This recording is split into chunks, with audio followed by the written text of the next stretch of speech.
Hello, good people of YouTube. Mountbatten here. And today, well, before we get into today's video, just a quick note here. I am going on vacation actually when this video goes up on Thursday. So from Thursday, Friday, Saturday, Sunday, and Monday and Tuesday, I am, well, not going to be around on the channel, but I have videos scheduled for all of those days. So no worries on that front. Just if something major happened and I'm not talking about it for the next few days, that is why. I'll get to it when I get back from vacation. But with that out of the way, onto the video. So today we're talking about the Stalingrad, the Tier 10 Soviet cruiser, heavy cruiser, large cruiser, used to be super cruiser, but God, that the meaning of that word has changed recently, hasn't it, boys? But anyway, yeah, we're talking about Stalingrad today, like I mentioned on Monday's video. Over the next few weeks, this week and mostly next week, we'll be talking about steel ships because the coupon is, by the time this goes up, I believe should be very close to resetting. I believe it resets on the 12th. So if you're looking for what steel ship to get, this is a ship you should probably definitely be looking at. Now, the title of the video is going to be something along the lines of the original Russian bias ship that has somehow been power crept. And yeah, it is really weird looking back on the Stalingrad. This ship of all the ships in the game has somehow been power crept. God, I did a video on the Stalingrad, I think like 4 or 5 months ago, talking about the same thing back then. But oh my God, today they even somehow managed to power creep it even more, which is insane. If you were around when this ship came out, oh my God, this was an insane ship back when she was released, all the way back in, what was it, 3 years ago, something like that. This is the first ship that was available for, it wasn't steel, it was like, I think clan battles or rank tokens. You had to get so many rank tokens or clan battle tokens, then you could purchase this ship from the arsenal back then. It wasn't called the armory back then, it was the arsenal. But yeah, wow, this is a ship that is going to be fun to look back on. Alright, so the Stalingrad is available for steel, and the short answer is this is the ship that I would recommend most players pick up first when they go through the steel ships list, because if you're doing competitive, this is a ship that will... it's kind of hard to say it now, but I'm still fairly confident we'll very much have a place in competitive gameplay for the rest of the duration of World Warship's existence, mainly due to her main battery guns. A lot of her other attributes have been power crept, but her guns are still absolutely second to none. So that's the short answer for the Stalingrad. We'll get into her a little bit deeper here right now. Actually, we're going to do the usual thing, look through her stats and such, starting with her armor. This is a very well armored cruiser from the bow in. So you get a 25mm bow, but you get the usual Russian icebreaker bow. In this case, Stalingrad's is 50mm. It's a complete wraparound bow. Her upper belt armor is 50mm. Her belt armor is 180mm. And then you go to her stern. She gets a partial icebreaker bow, icebreaker stern, at the end with a 50mm strip that leads into a 170mm plate over her steering gears, but then the rest of her stern is 25mm as well. Both the bow and stern decks are 25mm, and her central deck is 50mm. Take all of that armor away, you'll see that her citadel is very much high and very much dry.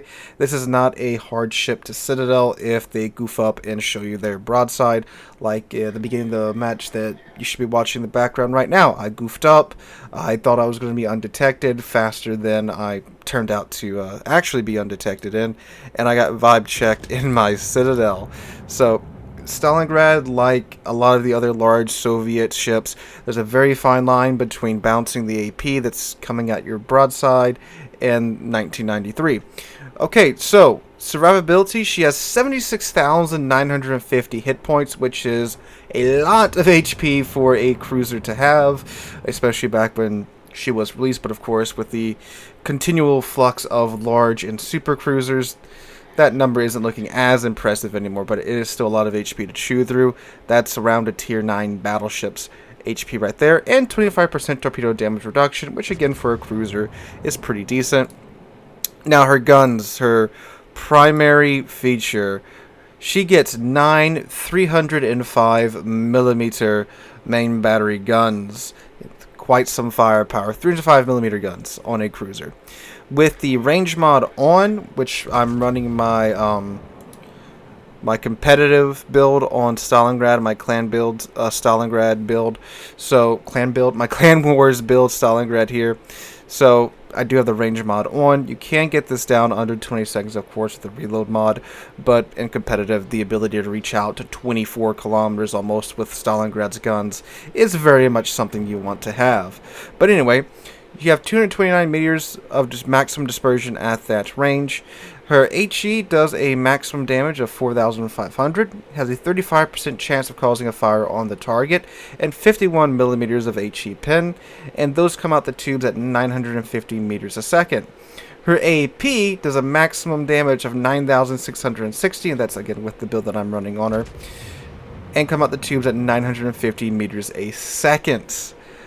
So some very hot rounds here, both with the HE and the AP, but the AP is the real star of the show here with the Stalingrad.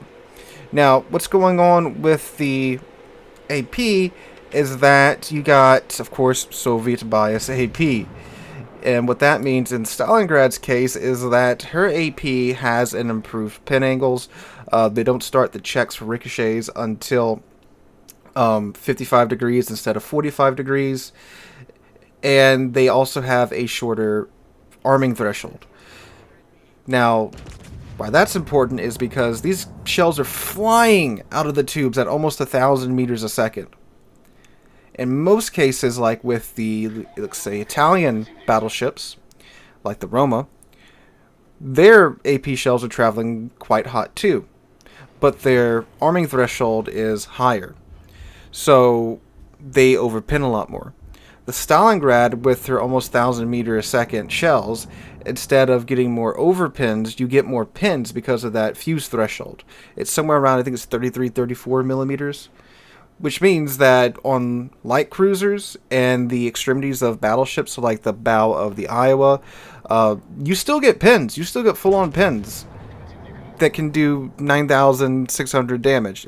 Well, of course, that's citadels, but you guys get what I'm saying. It's a lot of damage on a lot more of the ship than what normally could be done with a shell traveling this fast. And that, of course, applies to superstructures as well. And as you can see in this match, there's a good portion of it where I'm just chunking the Hanover superstructure for like 7K, 8K every salvo with the AP.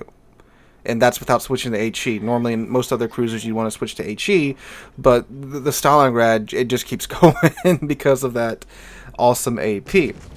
Now, it also gets, of course, the good air drag coefficient and all that jazz. So at range 2, you still pack one hell of a punch at range. Stalingrads can still absolutely chunk ships for like 11, 12K at 20 kilometers, and Citadel most cruisers at that range too, and still just chunk the crap out of battleships at that range. So that's the main thing with the Stalingrad. Her guns. They're excellent, they're wonderful, and this is what's going to keep this ship in competitive for now until this game dies, which that might be in 2 years, 5 years, might be tomorrow, who knows. But anyway, so let's move on from the guns before I get talking about how Stalingrad is played. So, moving on from the guns, her age has a rating of 86, not really that great until you have her DFAA consumable up and running, which she does get. Maneuverability, she does travel at 36.8 knots with the speed flag, so a fairly quick cruiser as well, but she is cursed with an 1130 meter turning circle radius. This is, of course, a very large cruiser, very long cruiser, so yeah, she's going to have a big turning circle. And a rudder shift time of 12.5 seconds. Her concealment with the module and the commander skill can get down to 14.2 kilometers. And then move on to her consumables. She does, of course, get a heal. Repairs 461 HP per second. Is active for 28 seconds. You get 76 seconds worth of cooldown on it. And you get 4 consumables with Superintendent. And you get radar. It is Soviet radar, 12-kilometer range, 22-second action time. So a little bit longer than the Petra, but not quite as long as something like the Moskva. And it takes 114 seconds to come off a cooldown. Now, of course, you could build into it if you want to. And you get DFAA, 25% boost to your continuous damage, and a 300% boost to your flak burst. Active for 60 seconds, reloads at 171 seconds, and again 4 charge of space. And you get a normal damage con. This is a Soviet cruiser, not a battleship, so standard damage con. Active for 5 seconds, cools down in 57 seconds. Alright, so the Stalingrad, what is she like to play today? Well, a few things have happened that has certainly hampered Stalingrad's ability to perform. First off, the biggest smack to her was the commander rework, and cruisers lost the ability to build into their survivability. And since Stalingrad is a large cruiser, she does get the battleship burn time, that eternal 60-second burn time, which is incredibly cursed for cruisers, because yes, she does have a lot of health, but yeah, battleship burn time. At tier 10 in competitive, where there's going to be plenty of ships with HE spam that goes on for forever, and now with ships like the Konda in competitive with the burst fire mode, where if you set your damage con off 5 seconds later with the autoloaders, they'll have 3 fires right back on you again in no time, for 4 fires actually, because you can't build into your survivability anymore. And of course too, with that, you have to then invest your modules into survivability, so you have to take damage con 1 and 2, so that kind of negates your ability to build into your radar there as well. And, of course, like I mentioned too, the continuous addition of more and more of these large/super cruisers.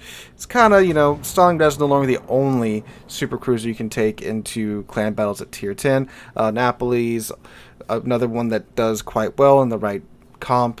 So that means for Stalingrad is that she went from being a ship that could, with her good armor, bow into an island, sit there, and just exist for quite some time before the enemy team was able to burn you down, because you could build into your survivability, to a cruiser that now has to sit back a bit more. But Stalingrad's guns are definitely accurate enough, more than accurate enough, to be able to sit back and just chunk fools for a good bit of their health at a time. So she's lost the ability to tank at close range, but from long range she's still a fantastic ship for competitive. Now in random battles, most of Stalingrad's in random battles, if they're not bow-in tanking, are doing something like what I'm having to do here. I'm having to stay at range, use that, good velocity, good accuracy of the guns to stay in the fight. I did get vibe checked at the beginning of the match. That's why I'm sitting so far back. I normally would be a little bit closer than this, because, I would have that third of my health more to play with if I didn't get vibe checked at the beginning of the match. But really, in randoms, when you bow in Stalingrad, you're kind of stuck, because you can't turn around.